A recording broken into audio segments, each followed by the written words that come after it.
napisaan siya dito sa mismong pugad. Ito yung mga itlog na nalinisan natin guys. Nabasagan ng isa. Ito yung paitlogan.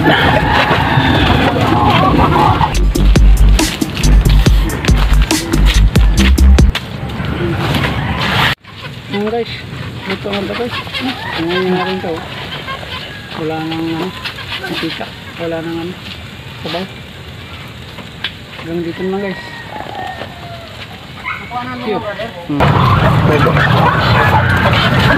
Sila. Apat. Kulit na oh. Yan. Alright guys, bugok yung basagan ng itlog yung lilim-lim natin guys oh. Nililinis lang natin para makuha yung lagkit nito kasi pag ito yung lumikit ng gusto hindi na siya mapipisa, kaya linisan natin guys. Linisan natin isa-isa. Bali ito 13 piraso. Lilinis natin isa-isa. Napisaan siya dito sa mismong pugad. Bali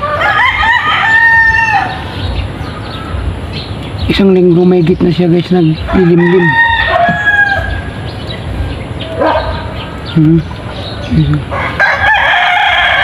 Pero halo na itong itlog guys, basilan at saka Texas.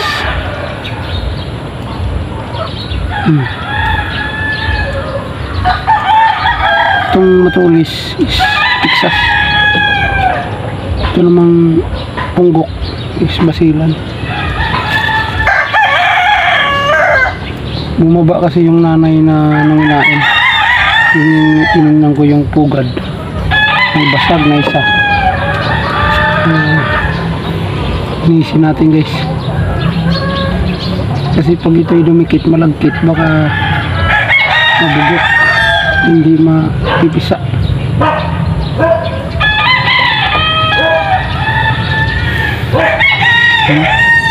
Sayang to guys, 13 piraso eh.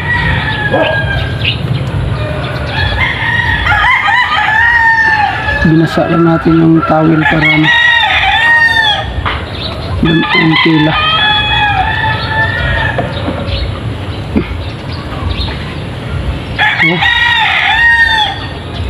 Ngayon lang ito napisa. Ang itlog nabasag.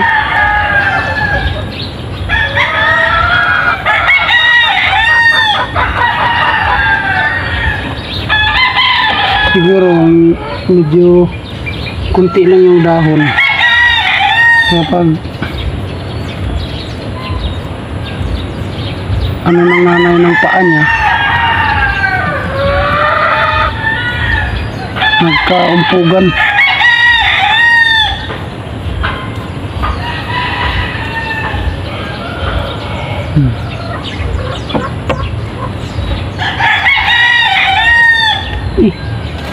Basang-basa.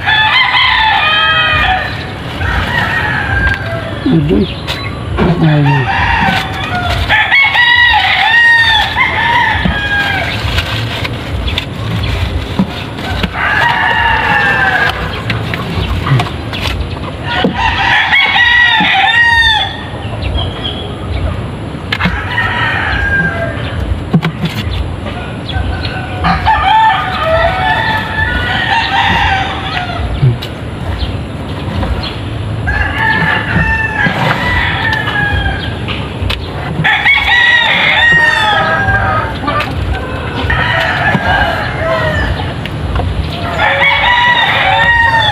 Basa yung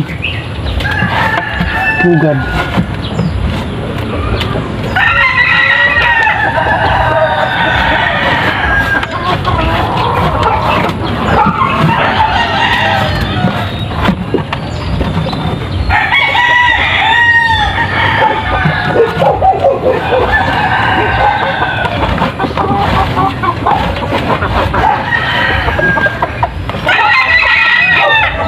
Ito yung mga itlog na narinisan natin guys. Nabasagan ng isa. Yung paitlogan.